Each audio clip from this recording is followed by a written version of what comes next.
In the winter of 1930, when London wore its grief like a widow's veil and the Thames moved thick as oil beneath bridges that remembered happier empires, there lived in the Whitechapel Foundling Home a boy who heard music in the spaces between sounds. His name was Thomas Ashford, though whether that was the name his mother had whispered before leaving him on the orphanage steps, or one assigned by the matrons who catalogued abandoned children like books no one would read, nobody knew. He was 8 years old that December, small for his age, with eyes the color of London fog and hair that refused to lie flat no matter how much the matrons pressed it down with water and disapproval. What distinguished Thomas from the 47 other orphans who slept in iron beds, arranged like graves in the long dormitory, was not his appearance but his peculiarity. He heard things that weren't there for anyone else, which in the rational world of 1930 London amounted to the same thing. The Whitechapel Foundling Home squatted on Dorset Street like a toad made of brick and regret. 5 stories of Victorian certainty that children without parents were a problem to be solved through discipline, prayer, and porridge that tasted of neither hope nor nourishment but simply existed gray and necessary as morning. The matrons, Mrs. Blackwood, Mrs. Graves, and Mrs. Hollow, moved through the halls in rustling black dresses that seemed to absorb light, their faces set in expressions of permanent disappointment, as if the very existence of orphans was a personal affront to their sense of order. The home had been established in 1887 in the wake of Jack the Ripper's Autumn of Blood, when London had briefly remembered that it had poor children who needed saving, though from what and for what purpose was never entirely clear. By 1930, it had settled into its role as a warehouse for the unwanted, a place where children waited without knowing what they were waiting for, like packages that had lost their addresses and would never be delivered. Thomas had arrived as an infant found on Christmas Eve 1922 in a basket that had once held bread wrapped in a shawl that still smelled faintly of lavender and something else. Music, he would later say, though everyone knew that music had no scent. The note pinned to his blanket had read simply, "His name is Thomas, he hears angels." The matrons had burned the note as they burned all such sentimental nonsense. But the name had stuck, and so had the hearing, though what Thomas heard had little to do with angels, at least not the kind described in the Bible that Mrs. Blackwood read from every morning in a voice like grinding millstones. It started when he was 4, old enough to know that saying you heard things others didn't led to punishment. Extra prayers, less food, isolation in the supply closet that smelled of carbolic and dead mice. So he learned to keep quiet about the sounds that came to him in the spaces between the church bells that marked the hours, in the pause between one breath and the next, in the silence that fell over London in the dead hour before dawn, when even the criminals and the cats were asleep. But this December, as Christmas approached, with its particular burden of mandatory joy and emphasized unwantedness, the sounds had grown stronger, clearer, impossible to ignore. They were voices. He was certain of that now. Voices singing in harmonies that made his chest ache with a homesickness for a place he'd never been. The words were in Latin, or something older than Latin, something that predated language itself, that spoke directly to the part of him that existed before thought, before memory, before the iron beds and the gray porridge, and the understanding that he belonged to no one. The choir, for that's what it was, he realized, a choir of impossible beauty, sang only at certain times, following no pattern he could discern. Sometimes during morning prayers, while Mrs. Blackwood droned through Corinthians, the voices would rise like steam from the floorboards, twining around the matron's harsh words, until Thomas had to bite his tongue to keep from laughing at the strange harmony they created. Sometimes at night, when the other boys whimpered in their sleep, dreaming of mothers they'd never known, the choir would sing lullabies that had no words, only feeling. Only the sensation of being held, being wanted, being loved. On the night of December 20th, as London huddled under a sky the color of old pewter and snow began to fall like ash from some distant fire, Thomas lay in his bed listening to Geoffrey, 2 beds over, crying silently, a skill all the boys mastered early, when the choir began again. But this time was different. This time he could understand the words, though they were in no language he had ever heard. They were calling him. Not his name, but something deeper than his name. Some essential part of him that existed before Thomas, before abandonment, before the basket on the doorstep. They were calling him home. He rose from his bed, his bare feet silent on the cold floor, another skill learned early and well. The dormitory was full of the sounds of sleeping boys, snores, whimpers, the occasional word spoken to dreams that never answered back. The moonlight through the tall windows cast everything in silver and shadow, making the familiar strange, making the real seem provisional. Thomas moved between the beds like smoke drawn by the voices that grew stronger with each step, leading him not to the door, but to the wall. The eastern wall that faced the street that should have been solid brick and plaster, but which seemed in the moonlight and the singing to be trembling, translucent, thin as paper. He pressed his palm against it and felt warmth, impossible warmth in the December cold, and through the wall, not with his eyes but with that same organ that heard the choir, he saw them. They stood in a church that didn't exist, or didn't exist anymore, or didn't exist yet. The architecture was wrong for any era he knew from the history books Mrs. Graves occasionally read from when she forgot that orphans didn't need to know about the past, having no claim on it. The arches were too high, too graceful, seeming to grow from the floor like trees rather than being built. The windows held glass that was not stained but living, moving with colors that had no names, that suggested rather than depicted, that told stories without images. 3 nights, the old man said. On the 3rd night, when you hear the bells stop, and they will stop, though no one else will notice, walk toward the sound of the choir. Don't let anything stop you. Not walls, not doors, not the very reasonable voice in your head that says none of this is possible. Your mother has been waiting 8 years to hold you again. The choir has been waiting centuries for a living voice to join them, to bridge the gap between the music of the living and the music of the dead. You are the bridge, Thomas. You always have been. The old man stepped back, and time resumed. Mrs. Blackwood finished her step forward, her mouth opened around words that had been suspended, but she stopped, confused, looking around as if she had forgotten what she was about to say. The boys shifted, blinked, continued breathing. The old man was gone, as if he had never been, but the flower behind Thomas's ear remained, invisible to everyone but him, its scent filling his nostrils with impossible spring. That night, the choir was so loud that Thomas was certain everyone must hear it. The walls of the dormitory seemed to pulse with the sound, the very air vibrating with harmonies that made his bones ache. He saw other boys stirring, pressing their hands to their ears, but not against the sound, searching for it, trying to capture it, to hold it. Frederick was sitting up again, tears streaming down his face, reaching toward something no one else could see. Martin had his eyes closed, his lips moving in prayer or song or something between the two. Even cruel William, who tormented the smaller boys and stole their bread, was curled in his bed, shoulders shaking with what might have been sobs. December 23rd arrived wrapped in fog so thick that London disappeared, the world shrinking to the dimensions of the orphanage, as if nothing else existed or had ever existed. The matrons were distracted, confused, forgetting their routines, serving breakfast at tea time and tea at breakfast, reading from the Bible backward, starting sentences they couldn't finish. The boys moved through the day like sleepwalkers, and Thomas noticed that several of them had begun humming. Not the same tune, but harmonies to it, as if the choir was teaching them their parts in a song they didn't know they were learning. That afternoon, while supposedly cleaning the chapel, a narrow room with a broken harmonium and chairs that didn't match, Thomas found a sheet of music tucked inside a hymnal. The paper was new, but the notes were old, older than old, written in a hand that might have been his mother's, or might have been his own, or might have been both. The title read, "Carol for the Unborn, the Unloved, and the Undone." He couldn't read music, had never learned, but when he looked at the notes they sang themselves in his mind, and he understood that this was the song the choir had been practicing, the song they would sing on Christmas Eve, the song that would open the door between worlds. He tucked the music inside his shirt, against his heart, and felt it pulse with warmth that had nothing to do with temperature and everything to do with belonging. That night, Christmas Eve, as Frederick insisted on calling it, though Mrs. Hollow corrected him sharply, the choir didn't sing. The silence was more frightening than the music had ever been.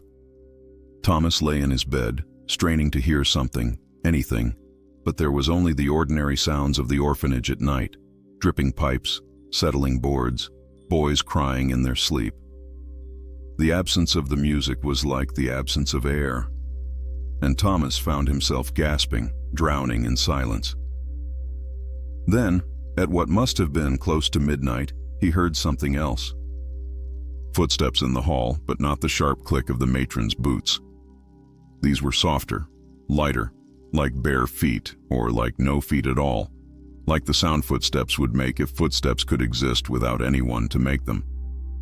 The dormitory door, locked every night at 8 o'clock sharp, swung open silently.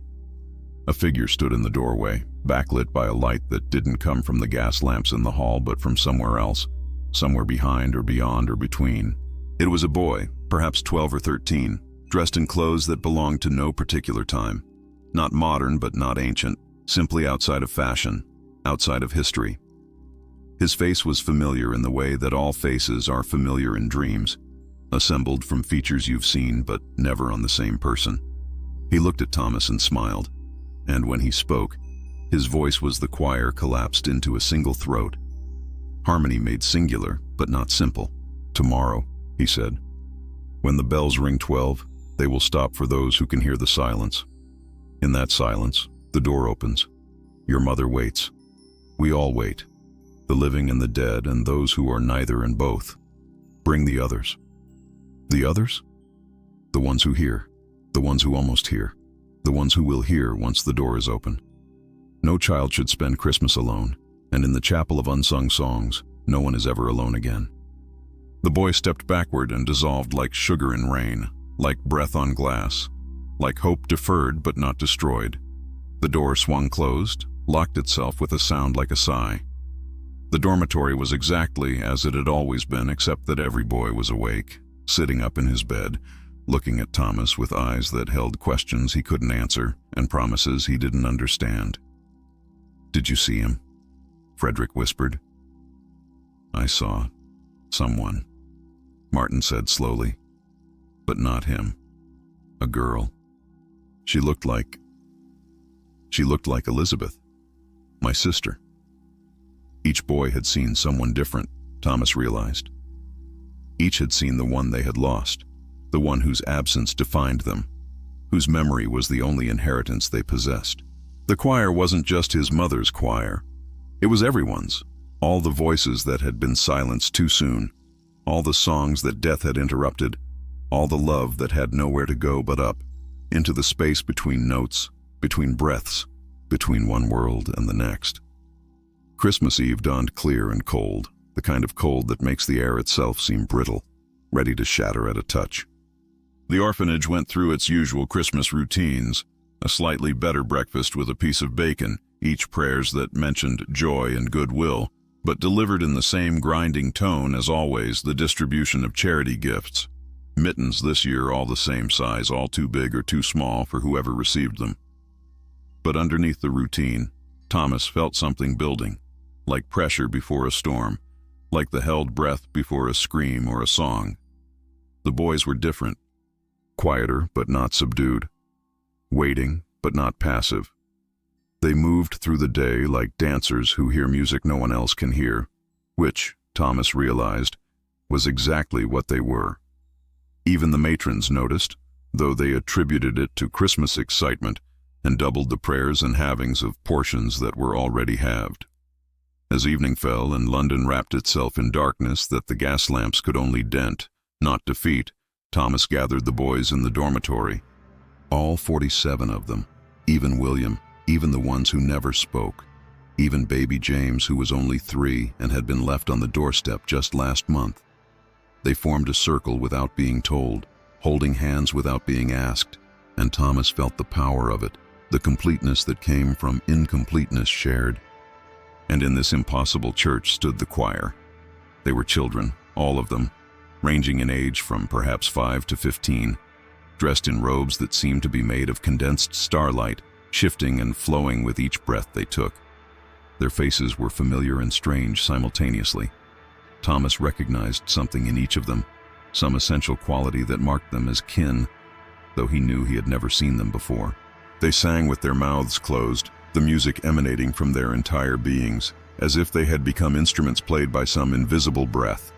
And at the center of them, conducting with movements that looked like underwater dancing, stood a woman whose face Thomas knew he should recognize but couldn't quite place, like a word on the tip of his tongue, like a dream just after waking. She turned to him, this woman made of light and shadow and something in between, and smiled with such sadness and joy combined that Thomas felt his heart break and heal in the same instant. Her mouth moved, shaping words that took forever to reach him across the impossible distance between the dormitory and the church that wasn't there. Not yet, my darling, but soon, Christmas Eve, when the bells stop ringing, when the snow turns to song, when the door opens that was never closed. We're practicing for you. We're almost ready. The vision shattered like ice in warm water, leaving Thomas standing with his palm pressed against a perfectly solid wall. Cold as January, real as hunger. Jeffrey was still crying 2 beds over. The moon had moved behind clouds. Everything was exactly as it had always been, except for the music that continued in his ears. Fainter now, but constant, like the sound of the sea in a shell, like the memory of being loved. The next morning brought porridge and prayers and the particular chaos of Christmas preparation that infected even the orphanage. A charity group had donated a tree, sparse, already dropping needles, but still a tree, and the boys were tasked with making decorations from whatever could be found or salvaged. Thomas folded paper into shapes that seemed to form themselves, his fingers moving without his conscious direction, creating stars that had too many points, angels with wings that looked like they could actually fly. Mrs. Hollow watched him with her sharp crow's eyes and said nothing. But that evening he found an extra piece of bread beside his bowl, hard and stale, but still more than he should have had. That night the choir was louder, and Thomas wasn't the only one who heard it. Little Frederick, only 5 and new to the home, sat up in his bed and looked around with wonder rather than fear. "Do you hear the pretty singing?" he whispered to the darkness. "It sounds like my mom." Several boys stirred, and Martin, who was 13 and had been there longest, said roughly, "Go back to sleep, Fred. You're dreaming." But his voice shook, and Thomas saw him touch the place on his wrist where he kept a piece of ribbon tied, the only thing he had from before, from the life that had included parents and pretty singing and things worth saving. December 22nd dawned gray and bitter, the snow turning to sleet that rattled against the windows like fingernails tapping, asking to be let in. During lessons, basic arithmetic and Bible verses, the sum total of education deemed necessary for boys who would grow up to be factory workers or soldiers or nothing at all, Thomas found himself drawing in the margins of his slate. Not pictures, but musical notation, though he had never learned to read or write music. The notes seemed to appear beneath his chalk of their own accord, forming patterns that hurt to look at directly, that seemed to move when he wasn't watching them, that hummed very quietly when Mrs. Graves wasn't looking. Michael, who sat beside him and was the closest thing to a friend that the orphanage allowed, glanced over and went pale. "Tom," he whispered, I know that song. My sister sang it, before the fever took her. How do you know it?" Thomas didn't answer because he couldn't answer, because the truth was that he didn't know it. It knew him, was writing itself through him like water finding its course down a window, inevitable and inexplicable. That afternoon, something unprecedented happened. A visitor came to the orphanage who wasn't there to adopt. No one ever adopted from Whitechapel, everyone knew that, or to donate. It was too close to Christmas for charity that had all been done weeks ago, or to inspect. The inspectors came in spring, like crocuses and disappointment. The visitor was an old man, older than anyone Thomas had ever seen, with white hair that seemed to glow in the dim light of the entrance hall, and clothes that belonged to no era, not modern but not old-fashioned either, simply outside of time. He asked to see the children, all of them, and something in his voice made even Mrs. Blackwood comply without question. The boys were lined up in the common room, 48 orphans in their identical gray uniforms, faces scrubbed raw for presentation. The old man walked down the line slowly, nodding to each boy, sometimes murmuring something too quiet to hear. When he reached Thomas, he stopped. His eyes were the color of winter sky just before snow, and in them Thomas saw recognition, saw knowledge, saw something that might have been hope, or might have been sorrow, or might have been both. "You hear them," the old man said. It wasn't a question, and Thomas nodded, unable to speak, unable to look away from those impossible eyes. "Your mother sang in the choir," the old man continued. "Before. Your grandmother too, and her mother.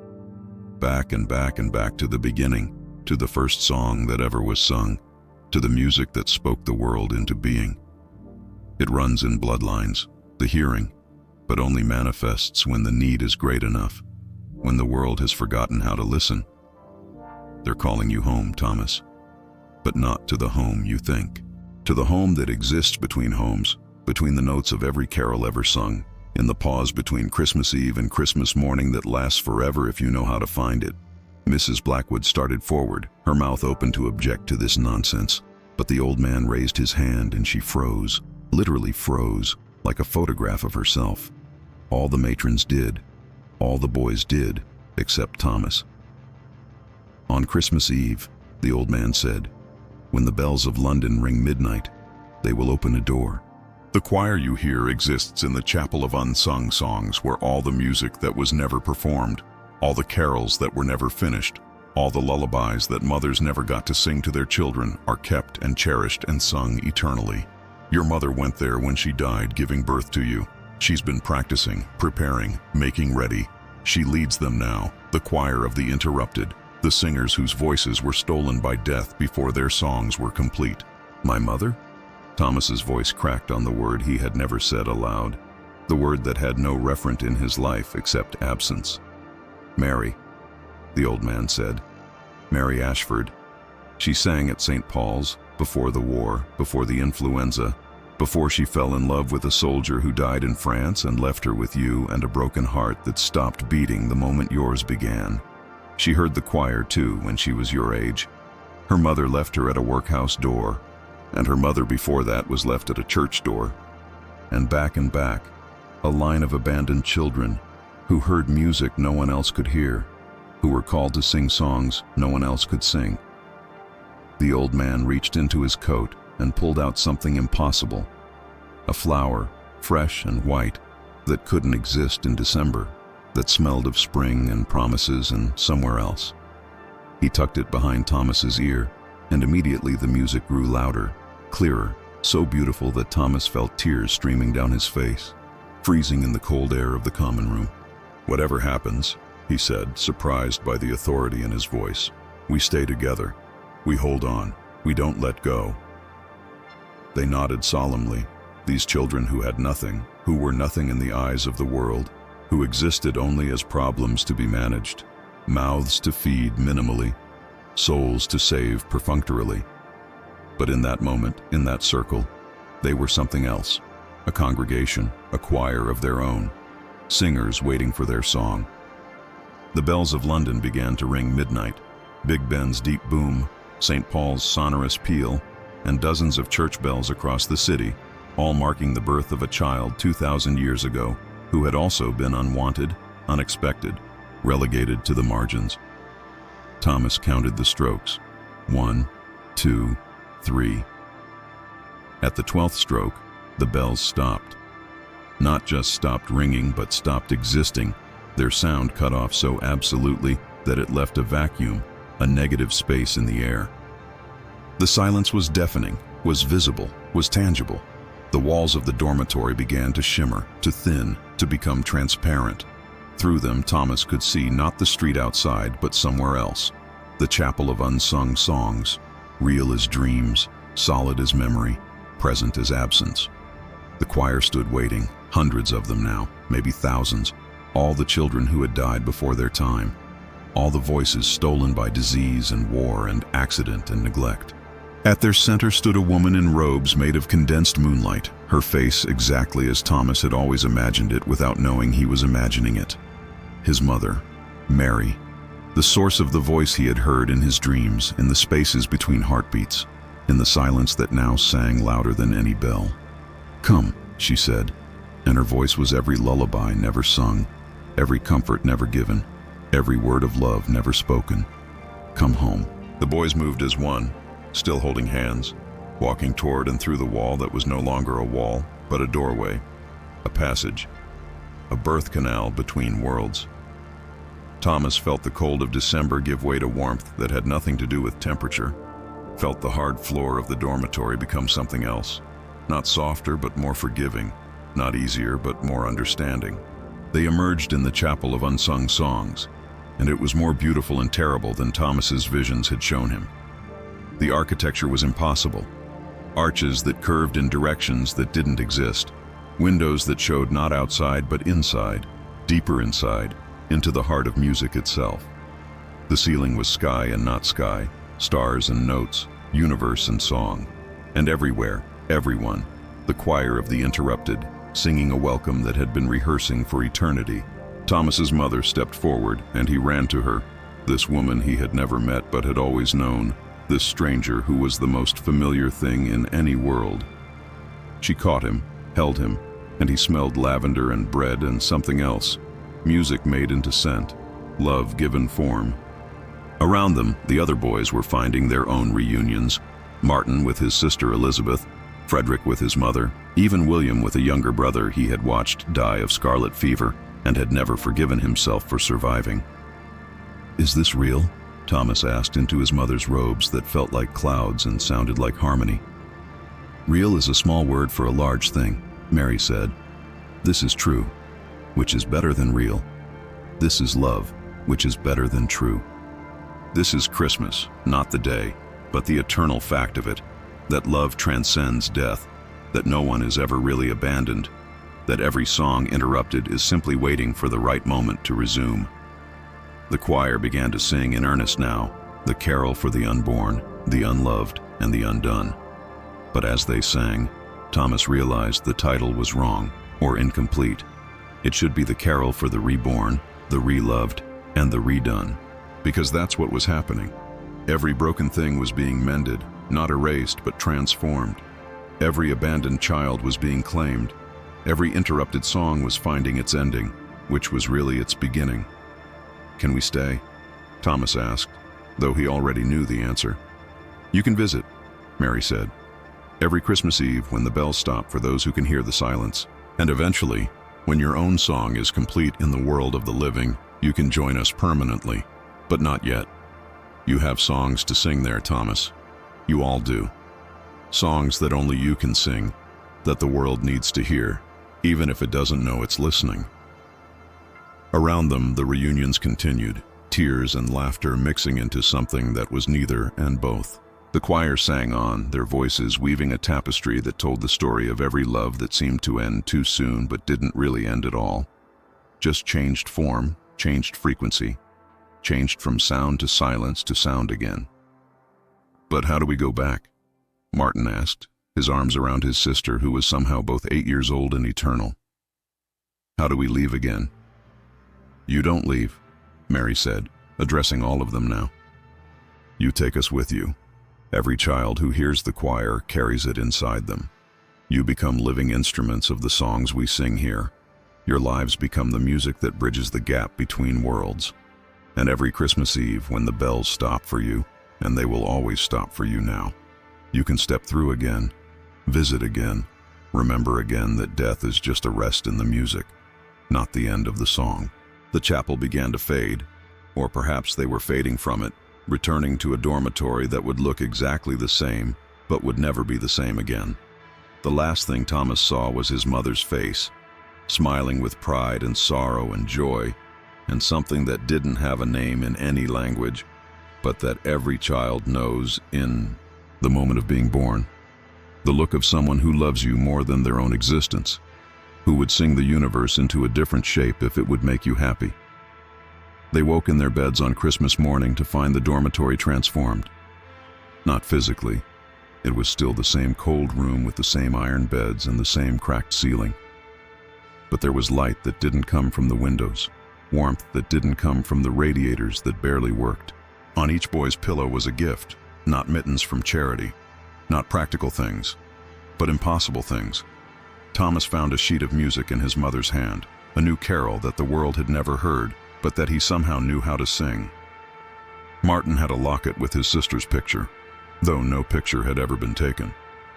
Frederick had a letter from his mother, though she had died before he learned to read. The matrons were baffled, then frightened, then strangely subdued. They said nothing about the gifts, nothing about the way the boys moved differently now, with the confidence of the loved rather than the hesitation of the tolerated.